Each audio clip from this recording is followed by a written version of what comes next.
Coucou, bonjour à vous. J'espère que vous allez bien. Regardez un peu cette belle image. Ce matin, Brave nous a gratifié. On a eu le privilège d'avoir une belle image. Et en plus, avec une heure miroir. Il faut le faire quand même, hein, 11h11. Quand on connaît la symbolique de ce nombre et de cette pyramide, c'est très très très révélateur. Il pourrait y avoir, et j'ai envie d'essayer de l'interpréter, et j'aimerais savoir combien nous sommes d'utilisateurs braves, et si vous avez tous eu cette image ce matin, ça m'intéresserait de savoir. Non, c'est vrai, c'est la première fois que je vois une pyramide Illuminati, ou comment, enfin, moi je dirais plutôt la pyramide des initiés, parce que ceux qui sont là derrière, hein, ce sont les sociétés secrètes qui se disent initiés, hein, qui auraient la connaissance avec un grand C, ou la science spirituelle. Je dirais même que certains pensent qu'il n'y a que des francs-maçons, voire des jésuites derrière, dans les sociétés secrètes, qui sont derrière l'idéologie, hein, de cette idéologie-là d'une nouvelle, de la gouvernance globale, et le tout connecté, tout ça, et le tout sous contrôle. Moi, je dirais qu'en plus de cela, je pense qu'aujourd'hui, il y a aussi les anthroposophes. Je ne sais pas si vous connaissez les anthroposophes, et ceux qui se basent sur l'idéologie de Rudolf Steiner, la triarticulation sociale, et puis aussi toutes les idées de Steiner. Il faut voir ce qu'il a écrit, le gars, hein, dans L'âme des peuples. Quand vous lisez, il y a tous les PDF en ligne, hein, vous pouvez lire, vous allez voir que non un chien, il se pourrait bien qu'il y ait des anthroposophes derrière le gouvernement, la REM, avec des FMAC politiques, enfin quand je parle des anthroposophes politiques évidemment, qui ont une idéologie politique, c'est pas ceux de la base, c'est l'élite évidemment, comme toujours. C'est ceux qui sont le pyramidion, hein, qui se croient au-dessus et qui prétendent que le peuple est ce sont des bouches à nourrir et qui ne servent plus à rien aujourd'hui, et qu'il faut donc mettre sous contrôle parce qu'ils ne sont pas capables. Enfin, je veux bien croire qu'il y a une grande majorité de la population qui est encore inconsciente et incontrôlable, et qui, mais bon, ils ne méritent quand même pas de vivre dans ce qui vient, dans ce qu'ils veulent nous imposer. C'est pas possible, c'est pas possible. Alors, ces éclairés, hein, oui, parce qu'ils sont censés nous éclairer, apporter de nouveaux éclairages et guider la société, l'humanité dans une direction ou dans une autre. Là, visiblement, c'est dans cette direction-là. Et je suis en train de me poser des questions, parce que est-ce que cette pyramide, ce pyramidion qui se détache de sa base, là, parce qu'ils l'ont bien fait décoller quand même l'image, hein. Normalement c'est pas comme ça, la plupart c'est attaché, plus ou moins attaché, mais là on sent qu'elle est. Alors est-ce que ça pourrait avoir plusieurs significations pour moi, hein, ou ça signifie tout simplement, bon, ça y est, on a foutu le boxon dans le monde entier, hein, c'est la guerre de tous contre tous, hein, c'est ce que disent les anthroposophes, hein, ils sont convaincus que ça va se passer comme ça. Forcément, c'est eux qui sont derrière et qui provoquent tous les événements avec les FMAC, qui trouvent tout à fait normal, vu leur théorie réincarnationniste par rapport aux vies antérieures, etc. Les gens qui auraient mérité, et oui, il y a ceux qui méritent d'être en haut dans la pyramide parce qu'ils auraient eu, soi-disant, ils se seraient bien comportés dans les vies antérieures, et ce seraient les plus intelligents, les plus sages, etc., les plus éclairés, qui auraient donc mérité de se trouver là et de contrôler le reste de la population qui, eux, n'ont rien mérité parce que ces mauvais élèves, ils n'ont pas bien travaillé, et il faut qu'ils continuent à travailler sur eux pour l'éveil de la conscience, etc. Et bien écoutez, si c'est ça l'éveil, moi je préfère me rendormir. Parce que ces gens-là, ils veulent carrément la destruction des peuples. Il faut voir ce que Steiner, oui, l'anthroposophe, a écrit dans L'âme des peuples. C'est carrément, je pourrais dire que ça justifie la colonisation et toutes les horreurs de la colonisation. Il justifie tout ça, et même il justifie l'idéologie hitlérienne, l'eugénisme, les expériences. Bien sûr, parce qu'à partir du moment où vous dites ah, celui-ci il a une belle vie parce qu'il l'a mérité dans une vie antérieure, il a été bien, il a travaillé sur lui, il est devenu intelligent, il a fait des choses extraordinaires pour la communauté humaine. Et puis, ceux qui se retrouvent à la base, eh bien, n'auraient pas mérité de vivre parce qu'ils n'ont rien fait d'intéressant dans une vie antérieure, ils n'auraient pas travaillé sur eux, etc. C'est ce qu'ils enseignent les anthroposophes d'aujourd'hui, qui se retrouvent, comme par hasard, très proche du gouvernement Macron, avec une ministre de l'éducation, je crois, elle était, ou elle est plus, je ne sais plus, parce que je n'ai pas vu trop qui a remplacé qui au dernier remaniement, mais il me semble qu'il y avait une Nyssen et puis enfin d'autres proches des anthroposophes et qui adhèrent aux idées anthroposophes. Hein. Bon, je sais pas, hein. Moi je dis il y a aussi du bon hein, chez eux. Hein. Par exemple, l'agriculture biologique ou biodynamique, comme ils disent, c'est pas très très gênant. Moi, c'est pas ça qui me gêne. Ça, au contraire, c'est plutôt positif. Mais puis enfin, leur rituel et tout ça, c'est leur croyance, hein, leur rituel magique, etc. Pour faire pousser les plantes et Dieu sait quoi encore. Tout ce que j'ai lu, c'est assez étrange, mais c'est très ritualisé chez eux. Et ils croient à la magie blanche et puis ils pratiquent la magie blanche et j'espère qu'ils ne pratiquent pas la magie noire quand même.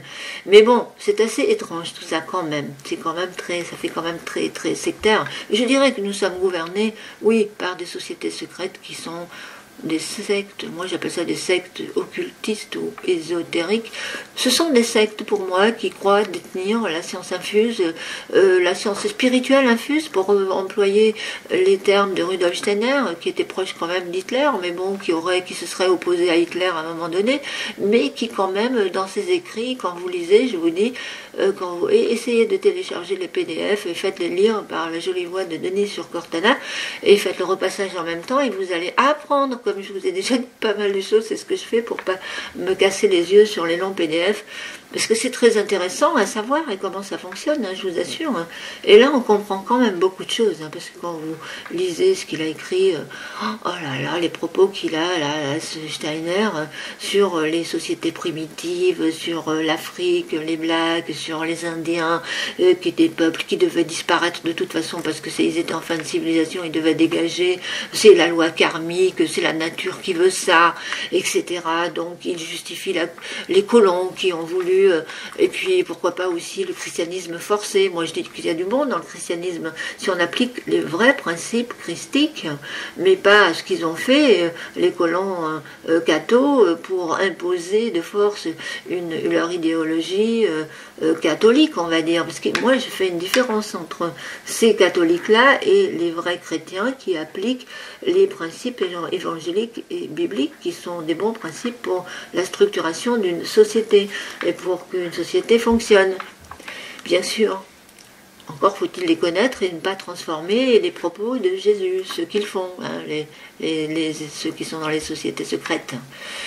Et des sectes qui sortent, qui s'inspirent aujourd'hui de Rudolf Steiner. Alors, ah oui, c'est extrêmement choquant hein, ce qu'il raconte, le Steiner. C'est carrément, et après ils disent non, Steiner il n'était pas raciste, il n'était pas xénophobe. Bien sûr que si qu'il était raciste. Il parle de race, mais les races, je ne dis pas que les races n'existent pas, non, pas existé, pour moi les races existent. Mais ce qu'il dit, c'est carrément, c'est indicible. On ne doit pas dire ces choses-là aujourd'hui. Enfin, c'est pas aujourd'hui, hein, c'était à l'époque, évidemment, ça s'est écrit en 1900 et quelques, là. Donc il était bien dans son temps, du temps des dernières guerres mondiales, après, qui sont arrivées. Et donc, oui, c'était la mentalité des gens de l'époque. C'était quand même une sale mentalité, hein, c'est le cas de le dire. Mais maintenant, je ne suis pas non plus pour le mélange des peuples et des cultures, sous prétexte qu'il faut tous vivre ensemble et être copains câlins, etc. Et c'est du grand... Ça, c'est une idéologie qui est aussi stupide, mais alors, c'est leur idéologie, en fait. Voilà. Ils sont très bizarres, hein, parce que quelque part, ils sont très élitistes, très claniques, et pour ne pas dire cloniques, mais il y a un paradoxe chez eux vraiment très très étrange. Mais une chose est sûre, c'est qu'ils se croient au-dessus de la moyenne, ils ont un complexe de supériorité incroyable, et ils prennent leur croyance, ils érigent leur croyance en vérité, pour ne pas dire en vérité absolue, quand il s'agit de cosmologie, de cosmogonie, à la création de l'univers, des univers, des êtres, des formes, etc.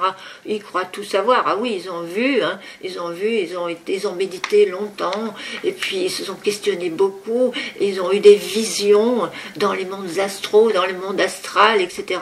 Et donc ils ont communiqué avec les morts. Ah ben oui, ils font du spiritisme. C'est là que ça a commencé, hein, les occultistes, avec le spiritisme, Alan Kardec, etc., qui interrogeait les morts, les tables tournantes, etc. Tout a commencé là, et avec Elena Petrovna Blavatsky, Annie Besant, et puis tous les autres occultistes, il faut voir, tous les occultistes, oh là là. Et si vous tapez par exemple la liste des occultistes et des ésotériques, vous allez voir ce qui sort. Et ces gens-là sont tous dans des sociétés secrètes. Ils ont tous une idéologie. Un petit groupe qui se détache, hein, pas le commun du mortel qui rentre là-dedans. Il va faire, il va essayer de comprendre, fait de la philo, etc. Et puis il comprend que là, il sort. Et puis ceux qui restent et qui veulent imposer une idéologie politique, soit ultra-capitaliste, ou alors ultra-communiste à la mode chinoise, tout se contrôle avec le crédit social, etc. Et la surveillance généralisée, et t'as intérêt à bien te comporter, hein, si tu veux te retrouver dans le royaume des cieux ou le royaume des dieux, des petits dieux, des petits dieux avec un petit dé, qui ont leur égrégore sur le plan astral et qui aiment bien être adulés, comme Rudolf Steiner d'ailleurs, qui adore être adulé et qui descend à l'idolâtrie. C'est terrible, hein, chez les anthroposophes. Attention, hein. Ah, si vous êtes un grand personnage important, que vous avez fait quelque chose d'extraordinaire dans ce monde, vous avez droit à votre tombeau vivant. Non, parce qu'ils font au Goetheanum, vous savez, en Suisse, là-bas, à Dornach, c'est ça, Dornach, ou je sais quelque chose comme ça. Ils ont la structure des anthroposophes, faut voir la structure que c'est, hein. Et puis c'est pas rien, hein, ce qui s'y passe là-dedans, les rituels magiques, pour communiquer avec l'esprit de Rudolf Steiner, etc.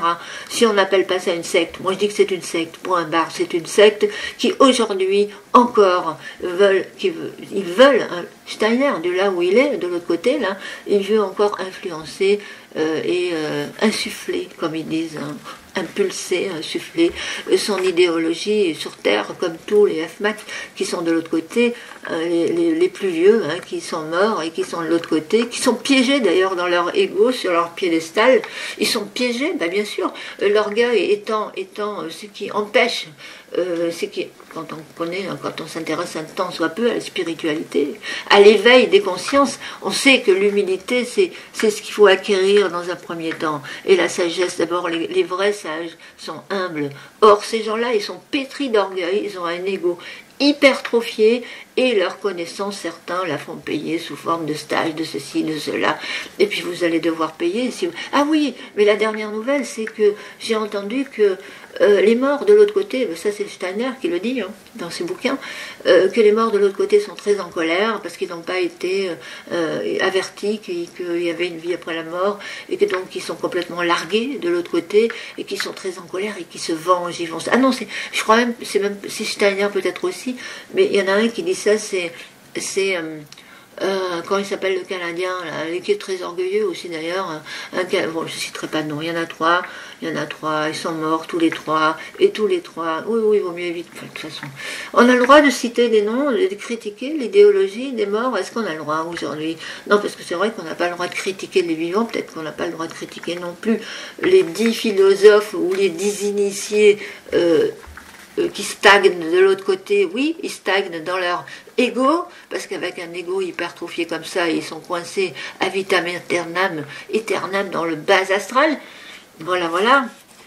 Alors, et comme ils sont coincés, ils sont très emmerdés, parce que pour se réincarner, ça part apparemment, soi-disant, c'est pas si facile que ça. Ils croient à la réincarnation. Moi, franchement, je suis en train de me poser des questions sur cette histoire des réincarnations, hein, et ces vies antérieures, si c'est vraiment la réalité, ou si c'est une réalité qu'ils ont fabriquée eux, avec leur mental, tout simplement, où ils ont créé une espèce de monde virtuel de l'autre côté, qu'ils appelleraient le bas astral, ou l'astral inférieur, ou plus ou moins supérieur, on n'en sait rien. Ils auraient créé ce monde avec leur mental.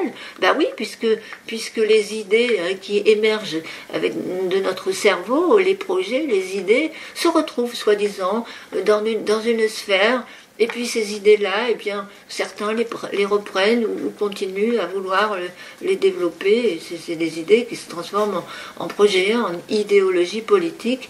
Et moi, j'ai l'impression que c'est comme ça que ça se passe, non pas vous? Moi, je ne veux pas aller dans ce monde-là quand je vais quitter cette planète. Moi, je vais être libre et je serai libre. Non, mais c'est pas c'est un truc de fou, quoi.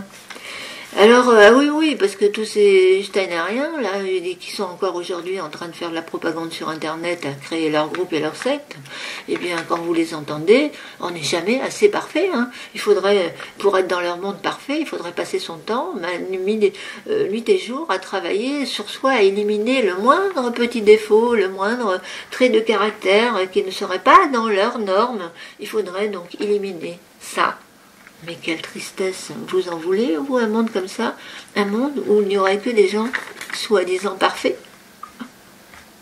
Un monde parfait? Mais qu'est-ce qu'on peut s'emmerder dans un monde parfait?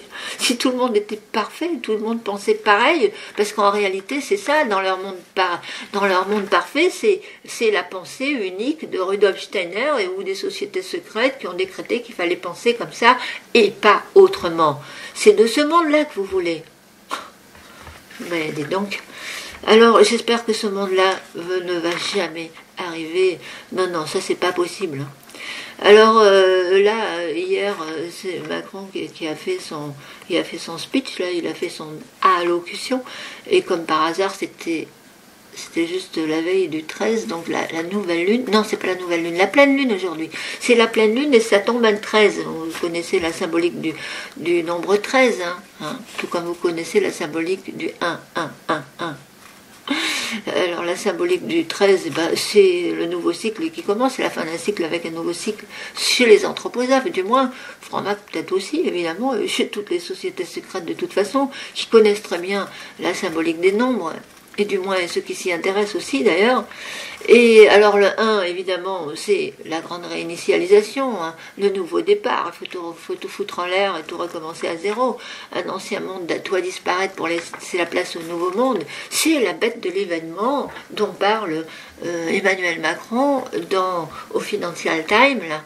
Et ouais, là, la bête de l'événement, elle est là, elle arrive. Il faut que les jeunes générations comprennent que la bête de l'événement, elle est là, elle arrive, et elle est rouge, et puis c'est le dragon, ni plus ni moins, de la dictature, du totalitarisme, c'est ça la bête de l'événement, le dragon sur le modèle chinois. D'ailleurs, la Chine est représentée par un dragon, c'est le symbole de la Chine, le dragon rouge de plus. Et là, vous avez une belle pyramide bien rouge éclairée, enfin rouge comment? Rouge feu, rouge sang, tout ce que vous voulez. C'est fou, hein? Alors, mais ils vont pas y arriver. De toute façon, moi, je leur prévois. Alors pour moi, cette pyramide-là, soit ça veut dire qu'ils savent qu'ils ont perdu et que le pyramidion se détache, l'élite se détache de la base et va laisser la base se dépatouiller après avoir foutu le gros boxon et le chaos, et puis oui, à force d'opposer les gens, donc ça finit par devenir un vrai boxon où tout le monde s'oppose et ils sont contents d'être arrivés à leur fin et ils vont laisser donc le peuple se dépatouiller de tout ça. Et eux, ils vont se dire, bon, on va maintenant, ils se détachent de la base et ils vont les laisser faire parce que leur plan, la manière dont ils voulaient que ça se passe, est en train d'échouer parce que vu ce qui se passe en Ukraine avec Poutine, qui a plus d'une corde à son arc apparemment et qui ne s'est pas laissé faire, et ça les emmerde beaucoup parce qu'ils croyaient vraiment gagner cette guerre très rapidement en mobilisant tous les pays et en mettant tous les pays de leur côté qui soi-disant vont alimenter l'Europe avec l'énergie du pétrole, du gaz, je ne sais pas trop d'où ça va venir, mais toujours est-il qu'ils vont compenser les pertes, enfin tout ce qui n'arrive plus de la Russie, ils vont compenser de cette manière, j'ai entendu ça, et je demande à voir, on n'est pas encore là, on verra bien. et donc, ils voient que ça tourne, ça sent le roussi pour Emmanuel Macron, bien sûr que ça sent le roussi. Bon, Emmanuel Macron et sa clique, peut-être qu'ils seront les prochains sur la liste, sur le siège éjectable, comme Boris machin, là, Johnson, british, hein, et voilà, et puis, ou alors il va démissionner, il va prendre les devants pour pas subir l'humiliation, mais il est sur un siège éjectable, Macron, et il le sait de toute façon. Et d'ailleurs, j'ai fait 2 rêves le concernant, très étranges. Alors, je ne sais pas si ça va se passer comme ça, mais toujours est-il que dans mon rêve, c'était très étrange ce rêve. Je dirais même que c'était un rêve éveillé, parce que j'étais consciente d'être en train de dormir dans mon lit, ou une expansion de conscience.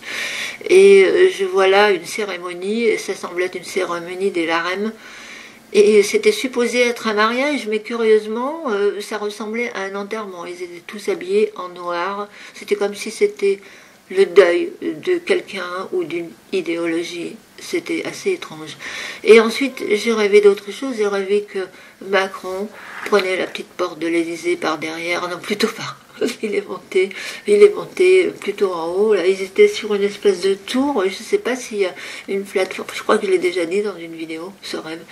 Et où il a été obligé de fuir en hélicoptère et il s'est cassé en hélicoptère. Voilà. C'est ce que j'ai vu dans mon rêve éveillé ou mon expansion de conscience, comme vous voulez.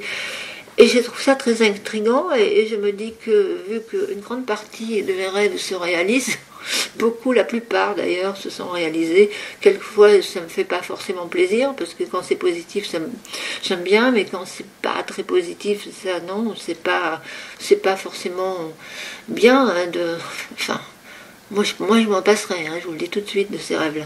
Mais bon, alors, qu'est-ce que ça signifie? Alors, est-ce que ça signifie, je vous dis, que il va se passer quelque chose de très important, ou alors c'est la fin de leur plan machiavélique, hein, ou alors certains pensent que c'est les chapeaux blancs qui sont là derrière, les chapeaux blancs qui seraient là derrière et qui sont en train de faire un gros nettoyage aux États-Unis avec tous les pédocriminels qui sont en train d'épingler. Et ça, tout le monde peut le voir, hein, il suffit de s'y intéresser, c'est réel, hein, avec l'affaire Epstein et tous ceux qui sont impliqués dans ces histoires-là, et ailleurs dans le monde aussi, et tous des gens qui soit disparaissent ou meurent subitement de Dieu sait quoi, ou disparaissent, enfin, il se passe des choses, je pense. Et paraît-il, il va y avoir des révélations cet été, donc cet été sera très très chaud, voire même brûlant, et pas uniquement à cause des incendies, mais à cause du climat social et des événements qui vont avoir lieu. Alors j'ai vu qu'il se prépare les Gilets jaunes. Hier, il y a eu un appel pour le 14 juillet. Alors est-ce qu'il va y avoir aussi des activistes, je suppose, qui vont perturber le 14 juillet, probablement aussi. Il va se passer des choses, il va sûrement se passer des choses. Et puis, ce qui peut réellement se passer, c'est que pendant un certain temps, ça va être, comment dire, la cacophonie à l'Assemblée générale, vu l'opposition qu'il a Macron, qu'il n'a plus le pouvoir absolu, et ça c'est une bonne chose. Et donc, mais comme c'est aussi, forcément, ça va provoquer, comment dire, la stagnation, il n'y a rien qui va se passer, hein, parce que forcément, s'ils n'arrivent pas à se mettre d'accord sur les lois, ou parce que si c'est Marine Le Pen qui vote, les autres ne veulent pas voter parce qu'il y a des voix de Marine Le Pen, c'est nul total, hein. Ces gens-là, non, ils ne savent pas collaborer, donc à un moment donné, tout ça, ça va durer quelques semaines, je pense, cette cacophonie à l'Assemblée générale. Et ensuite, ça va imploser, ça va exploser. Et puis, qui nous dit qu'il n'y aura pas, je ne sais pas, on a peut-être droit à une révolution cette année, hein, du genre qu'il y a déjà eu en 1700, n'est-ce pas? Et puis, une nouvelle constitution, et puis la Xème République, hein, à laquelle il aspire. Non pas Emmanuel Macron, mais peut-être que c'est voulu aussi, peut-être qu'ils sont complices, hein, Mélenchon, Emmanuel Macron, peut-être que c'est ce qu'ils veulent, hein, aussi, une nouvelle république, mais si ça reste dans le cadre du mondialisme et de la mondialisation, ça ne fonctionnera pas de toute façon. Voilà, c'est tout. Ça c'est ma conviction, hein. Ça c'est ma conviction. Moi, je vois qu'une porte de sortie. Et je ne vais pas reparler de cette porte de sortie que je vois, et j'en vois qu'une seule, et la même pour toutes les nations. Mais si, tiens, je vais vous le dire, hein, pour ceux qui ne m'ont pas écouté, et qui viennent sur cette vidéo, qui viennent de me découvrir, s'il y en a encore qui me découvrent, vu mon bâillonnage, eh bien, oui, pour moi, il n'y a qu'une seule porte de sortie. Certains ont compris laquelle c'était. Hein. Pour moi, c'est vraiment la sortie de l'Union européenne, vite fait, bien fait, pour reprendre le contrôle, pour redonner à la France ses lettres de noblesse. Et tous les pays vont faire pareil. C'est la seule porte de sortie.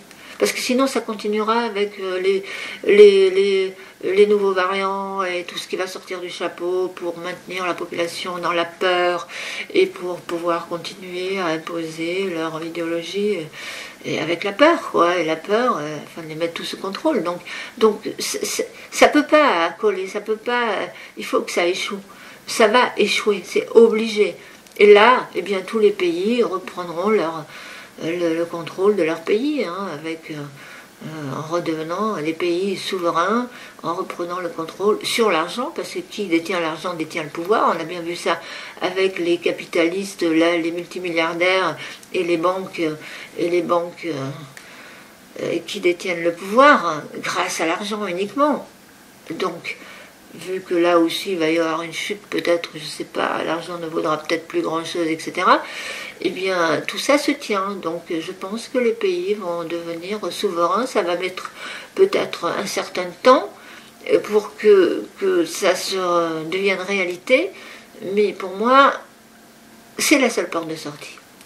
Tous les pays vont redevenir souverains, vont de nouveau reprendre et s'intéresser à nouveau à leur identité nationale, à leur tradition, à leur culture, à leur religion, à réindustrialiser leur pays, à faire des trucs commerciaux, des accords commerciaux entre pays qui ne sont pas trop loin d'eux, parce que je vous dis, ce capitalisme mondialisé, c'est une aberration totale, évidemment, on n'a pas besoin de réexpliquer ça, hein, on connaît les conséquences de l'idéologie mondialiste, c'est abominable, et aussi du tourisme, etc., qui fait que les pandémies se répandent, c'est le cas de le dire, et que la contagion continue, enfin, du moins s'il y a réellement un danger, mais bon, c'est une autre histoire.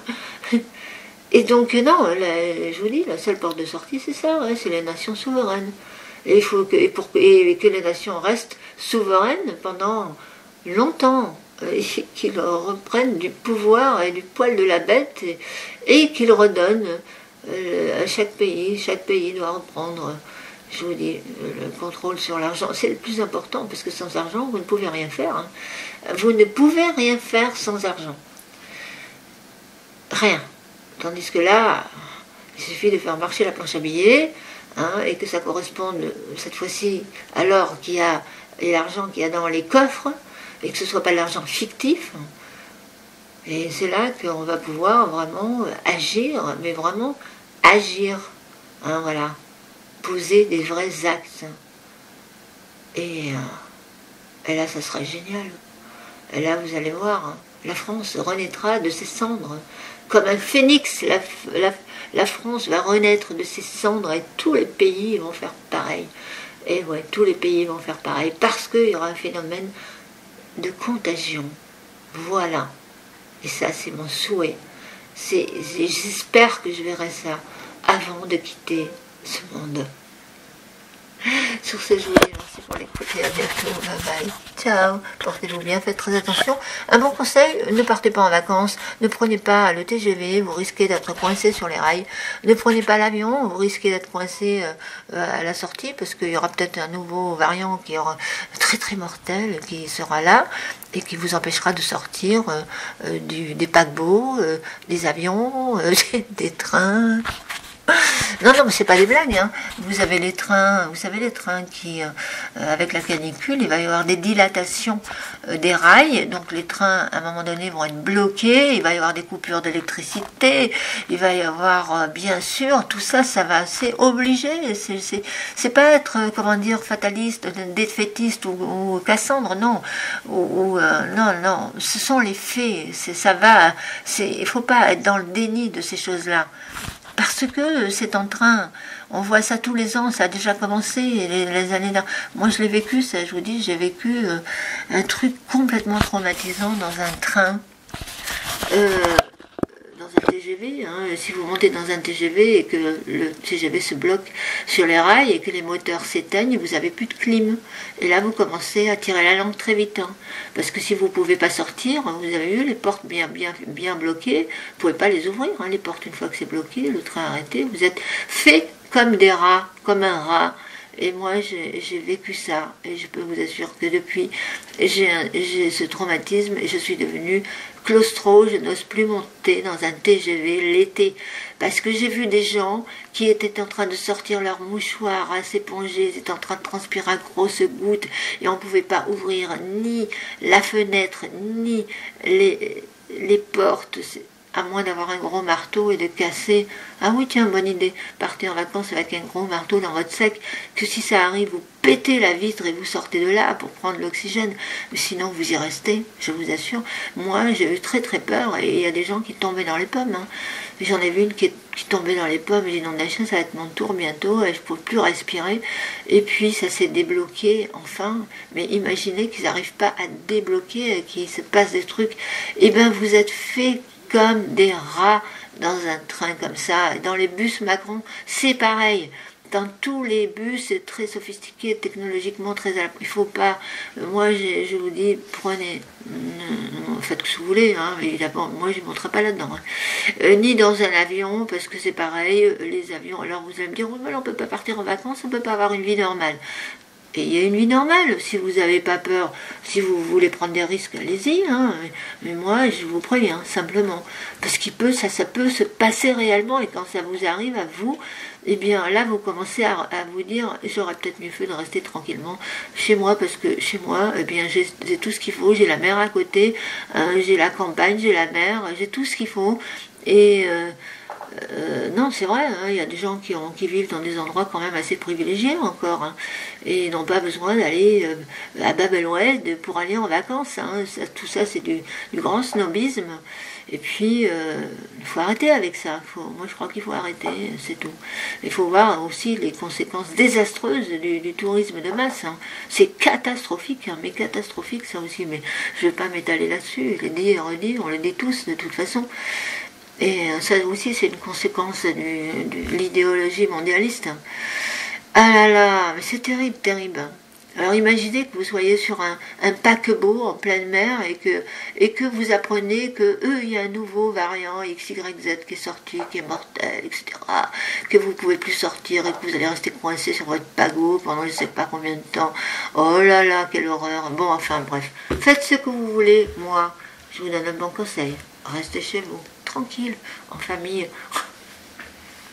Mais je comprends aussi les gens qui ont des petits appartements, qui habitent en ville et qui ont besoin de bouger et qui ne peuvent pas faire autrement que d'aller dans des endroits, des campings. Faites très attention au camping, parce que vous savez, quand le Mistral se lève et qu'il y a des feux, non mais, vous allez me dire, mais oh là là, mais t'es vraiment là, apocalyptique. Non mais le problème c'est ça, c'est que les gens veulent continuer à vivre normalement alors qu'on ne peut plus vivre normalement. C'est fini le temps où vous pouviez faire ce que vous vouliez, vivre normalement.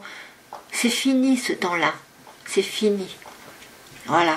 Maintenant, vivre normalement, c'est prendre des risques tous les jours. Vous prenez des risques tous les jours. Vous allez dans un camping.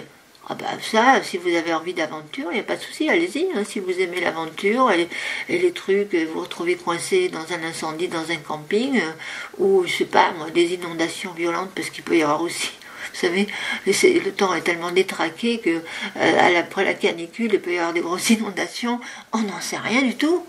Et là, vous êtes inondé, ou alors vous avez votre camping qui est encerclé par un feu.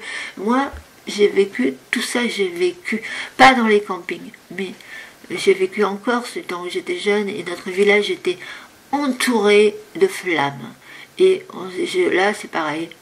Vraiment, moi, j'ai très peur des feux. Hein, parce que quand le Mistral se lève, les pompiers ne peuvent rien faire. Les Canadaires, ils peuvent balancer autant de flotte qu'ils veulent. Ça n'arrêtera pas le feu. Parce que le vent, il est là, il attise, le moindre feu, c'est reparti, et ça part dans tous les sens. Et ça vous encercle, et vous étouffez, et vous pouvez rester coincé dans ce brasier. Eh bien non, moi, j'ai pas envie de mourir comme ça. Donc, moi, j'ai programmé ma mort, et ce sera dans un lit, et mort de vieillesse naturelle. Voilà comment je veux mourir, c'est tout. Ou partir de l'autre côté, mais surtout pas dans le bas astral. Hein. Ah non, non, non, non, non. Bon, allez, pas dans le monde des anthroposophes. Parce que de l'autre côté, ils vont vous faire bosser encore. Bosser sur vous. C'est hallucinant. Non, mais vous savez, je suis très prolixe à cette heure-là. Je vois que je suis dans mon heure chrono. Je pourrais encore continuer pendant 30 minutes pour vous parler des sectes ésotériques occultistes, de leurs croyances et de comment ils ont créé leur monde artificiel de l'autre côté. C'est hallucinant. Bon, enfin voilà. Ce ne sont que mes croyances. Hein, mais je vous le dis, moi aussi j'ai des croyances, mais pas celles-là. Allez, je vous dis merci pour l'écoute et à bientôt, bye bye, portez-vous bien, protégez-vous, voilà, faites ce qu'il faut, n'attendez rien du gouvernement, soyez prévoyants, c'est tout, voilà, bye bye, ciao.